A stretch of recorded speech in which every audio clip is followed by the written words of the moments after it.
আজ সারাদিন পুরো ঘোরাঘুরি করলাম। মর্নিং এ ঘুম থেকে উঠে প্রথমেই চলে গেলাম জিমে। জিমের ভেতরে ঢুকে প্রথমেই আমি বসে পড়লাম নাম লেখার জন্য। আমার আর সোহেলের নাম লেখা কমপ্লিট করে আমি চলে গেলাম ট্রেডমিলে। কিছুক্ষণ দৌড় নিয়ে ওয়ার্কআউট কমপ্লিট করে আমি আর সোহেল বেরিয়ে পড়লাম বাটার দিকে। যাবার পথে দুজন মিলে প্ল্যানিং করছিলাম যে আজকে কোথায় যাওয়া যায়, বাট প্ল্যানিং ফ্লপ হয়ে গেল। তারপর সবাই মিলে চলে এলাম ব্যাংকে। ব্যাংকের কাজ কমপ্লিট করে সবাই মিলে ঘরের দিকে যাচ্ছিলাম। আমি দেখি ম্যাজিক দেখাচ্ছি।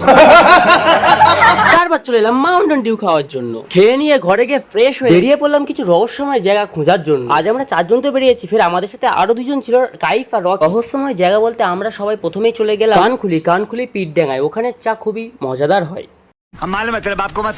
তারপর বেরিয়ে পড়লাম নতুন রাস্তা ধরে চড়ার দিকে। রাস্তাটি ছিল খুবই আঁকা বাঁকা। মসগটের কাছাকাছি চলে এসেছি দেখি মানুষের থেকে গরুর ভিড় বেশি।